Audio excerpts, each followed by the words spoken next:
Good morning, class! Bago tayo umupo, ay damhin muna natin ang presensya ng Panginoon.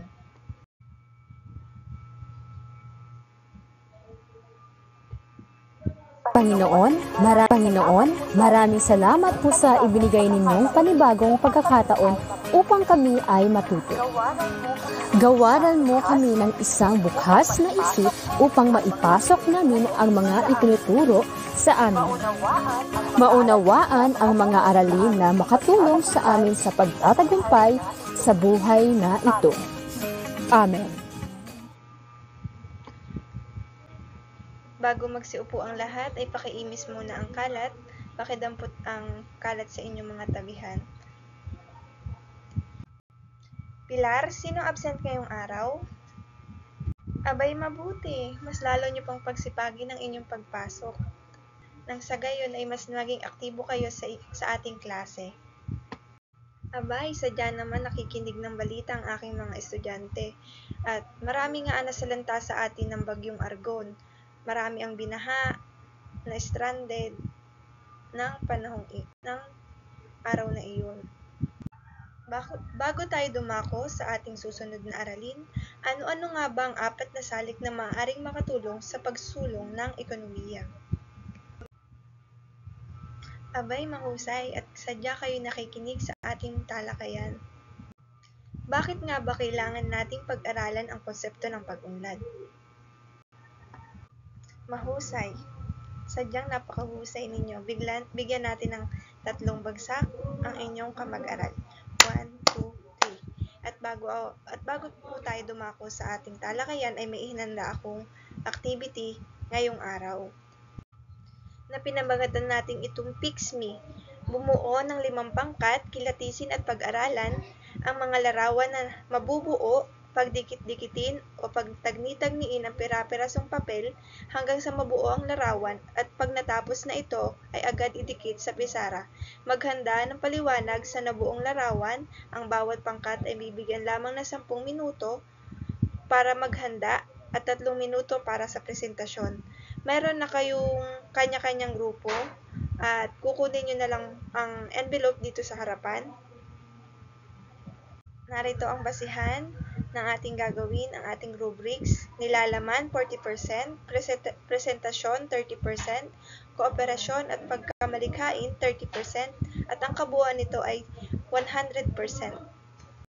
At sadya namang napakahuhusay ng bawat pangkat at mukhang handang-handa na kayo sa ating tatalakayin ngayong araw. At ang nakuha ng pangkat 1 ay 96, pangkat 2, 97, pangkat 3, 95, pangkat 4, 98.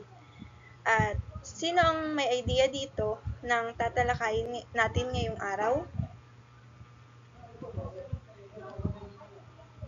Tama, Ashley. Ang topic natin ngayong araw ay sektor ng agrikultura. At sino naman dito ang nakarating na sa IRI? Abay, marami pala. At ang IRI ay isa sa main ng Los Baños. Ito yung pinagkukunan ng palay at iba pang pananim. Bakit ang Pilipinas ay tinawag na bansang agrikultural? Pagkat ang agrikultura ay isang agham at sining na may kinalaman sa pagpaparami ng mga hayop at tanim o halaman. Ito ay may kaugnayan sa hilaw na material mula sa likas na yaman. Humigit kumulang 7,100 isla ang bumubuo sa Pilipinas. Dahil sa lawak at dami ng lupain, napabilang ang Pilipinas sa bansang agrikultural. Ayun, sa dami po ng ating lupain ay kaya po nabansagan ang Pilipinas ng bansang agrikultural dahil ito po ay sentro ng pagsasaka. At meron nga itong 4 na subsektor ng agrikultura. Nahahati ito sa sektor ng agrikultura sa paghahalaman, paghahayupan, pangingisda at panggugubat. Ang unang subsektor ng agrikultura ay ang paghahalaman. Maraming mga pangunahing pananim sa bansa tulad ng palay, mais, niyog, tubo, saging, pinya, kape, mangga, tabako at abaka. At ang paghahayupan naman ay binubuo ng pag-aalaga ng kalabaw, baka, kambing, baboy, manok at pato. At Ang paghahayupan ay gawaing pangkabuhayan, kinabibilangan ng ating mga tagapag-alaga ng hayop. At ang subsektor ng agrikultura sa pangingisda, meron naman itong tatlong uri ng pangingisda. Ito ay ang komersyal, munisipal at aquaculture. Sa komersyal na pangingisda ay tumutukoy sa uri ng pangingisdang gumagamit ng barko na may kapasidad na hihigit sa 3 tinulada para sa mga gawaing pangkalakalan. At sa munisipalidad na pangingisda ay nagaganap sa loob ng 15 kilometro sakop ng munisipyo at gumagamit ng bangka. May kapasidad ng 3 tinulada o mababa pa. At ang pangatlo ay ang aquaculture na tumutukoy sa pag-aalaga at paglinang ng mga isda at iba pang uri nito mula sa iba't ibang uri ng tubig, pangisdaan, tabang o maalat. At yung aquaculture ay nakukuha dito yung hipon, sugpo at mga inaalagaan natin na damong dagat. At ang huli sa subsektor ay ang paggugubat. Ang panggugubat ay isang pangunahing pang-ekonomikong gawain sa sektor ng agrikultura.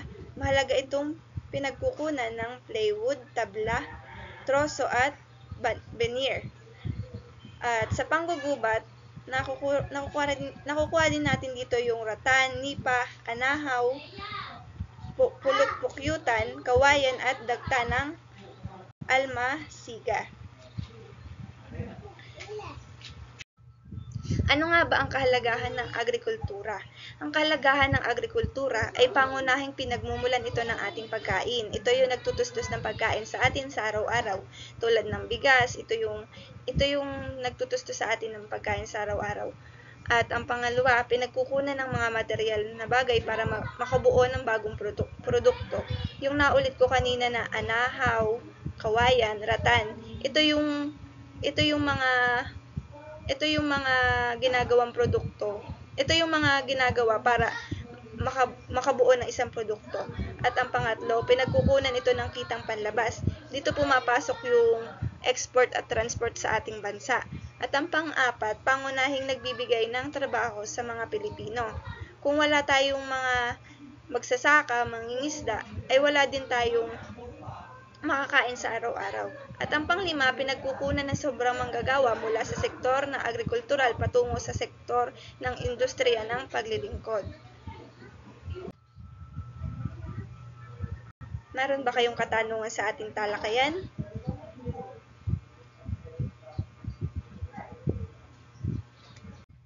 Dahil wala kayong katanungan, ay may inanda akong gawain para sa inyo. Tumungo kayo sa page 410 sa ating module. Mula sa impormasyon tungkol sa sektor ng agrikultura ay bumuo ng concept definition map gamit ang modelo sa ibaba. Dito ay sektor ng agrikultura. Sasabihin nyo kung ano ito, ano ang mga bumubuo dito, ano ang mga kahalagahan nito. At meron lamang kayong 5 minuto para tapusin ito. At sa susunod naman nating gawain, meron akong inandang pangkatang gawain at ang title nito ay Iguhit Mo Ako. Ang mga mag-aaral ay hahatiin sa 3 grupo. Ang tema ng pangkatang gawain ito ay Iguhit Mo Ako.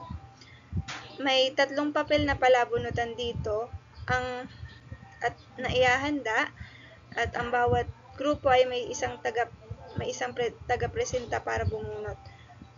At yan, ang nabunot ng group 1 ay ang pagsasaka, ang nabunot ng group 2 ay pangingisda, at ang group 3 ay panggugubat. May pinrovide na po ako ditong materials. Narito na po ang Crayola, illustration board, 1/8 at ang pencil. At ito po ang batayan ng ating paggagrado. Narito ang nilalaman, pagkamalikhain, kabuuan ng produkto, kooperasyon. At ang makakakuha ng mataas na puntos ay 40 points. Marami ba kayong natutunan ngayong araw? Kung gayon, ay makikipasa ng papel na ito sa papalikod at makikisagutan kung ano ang natutunan ko tungkol sa sektor ng agrikultura. Mahalagang pagtuunan ng pansin ang pangangalaga sa kalikasan dahil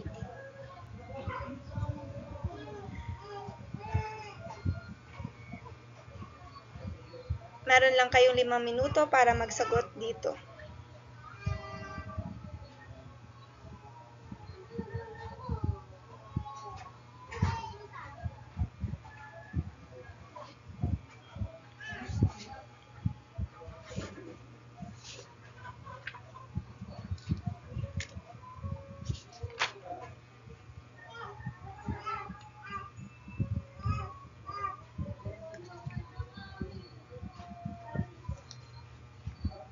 Makikipasa na po ang ating exit slip at tutungo naman tayo sa ating takdang aralin. Tumungo tayo sa page 411. Narito ang aking paggagawa sa inyo. Gawain 5, larawin, kilalanin. Batay sa inyong binasa, isulat ang bahaging ginagampanan ng bawat gawaing nakapaloob sa sektor ng agrikultura. Narito po yung instruction sa module. At meron din ditong pamprosesong tanong. At gagawin nyo po ito sa one whole sheet of paper. At ipapasa nyo rin po ito bukas. Nagkakalinawan po ba tayo? Kailan ang pasa ng ating assignment, ng ating takdang aralin? Bukas po, opo. Sa oras din po ng ating klase. Yun lamang at maraming salamat. Ingat kayo pag-uwi. Salamat sa pakikinig. See you tomorrow, class.